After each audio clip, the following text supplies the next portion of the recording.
এ পর্যায়ে আমরা জানবার চেষ্টা করব যে স্বপ্নে রাসূলুল্লাহ সাল্লাল্লাহু আলাইহি ওয়াসাল্লামকে দেখা প্রসঙ্গে।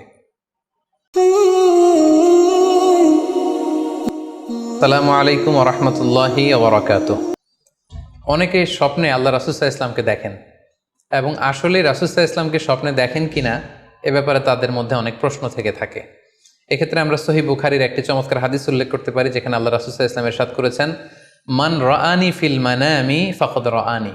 যে আমাকে স্বপ্নে দেখলো, আল্লাহ রাসূল সাল্লাল্লাহু আলাইহি ওয়াসাল্লাম নিজে বলছেন যে আমাকে স্বপ্নে দেখলো সে আসলেই আমাকেই দেখলো। কারণ ফাইন্না শাইতানা লা ইয়াতামাসসালু ফি সূরাতি, শয়তান কখনো আমার আকৃতি, আমার শেপ ধারণ করতে পারে না।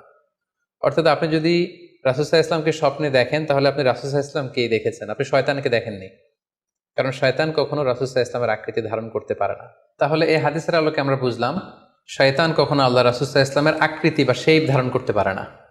তখন প্রশ্ন হচ্ছে, আসলে আপনি রাসূল সাল্লাল্লাহু আলাইহি ওয়াসাল্লামকে দেখেছেন নাকি অন্য কাউকে দেখেছেন? শয়তান হয়তো রাসূল সাল্লাল্লাহু আলাইহি ওয়াসাল্লামের আকৃতি ধারণ করলো না, একজন সুশ্রী বয়োবৃদ্ধ সুন্দর আকৃতির মানুষের চেহারা ধারণ করে শয়তান এসে বলল যে আমি আল্লাহ রাসূল।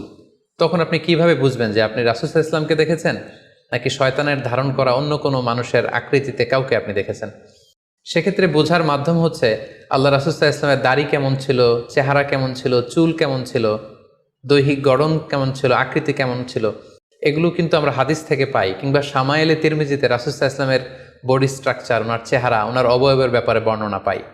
আপনি স্বপ্নে যাকে দেখেছেন তার চেহারা, আকৃতি এবং বর্ণনা যদি রাসূল সাল্লাল্লাহু আলাইহি ওয়াসাল্লামের দৈহিক বর্ণনার সাথে মিলে যায় তাহলে বোঝা যাবে যে আপনি আসলেই আল্লাহ রাসূল সাল্লাল্লাহু আলাইহি ওয়াসাল্লামকে দেখেছেন।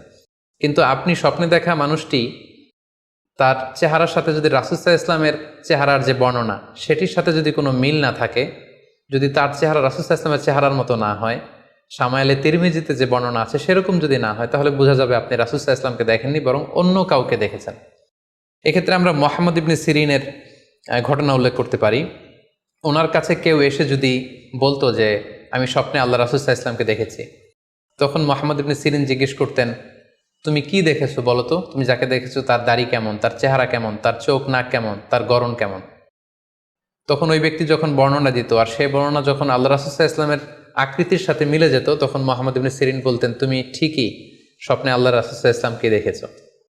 কিন্তু ওই ব্যক্তির বর্ণনা যদি এমন হতো যে না, এর সাথে রাসূল সাল্লাল্লাহু আলাইহি ওয়াসাল্লামের হাদিসে বা শামায়েলে তিরমিজিতে রাসূল সাল্লাল্লাহু আলাইহি ওয়াসাল্লামের দেহের যে বর্ণনা, এটার সাথে কোনো মিল নেই, তখন মুহাম্মদ ইবনে সিরিন বলতেন, না, তুমি স্বপ্নে আল্লাহ রাসূল সাল্লাল্লাহু আলাইহি ওয়াসাল্লামকে দেখোনি, বরং তুমি অন্য কাউকে দেখেছো। এ পর্যায়ে আমরা জানবার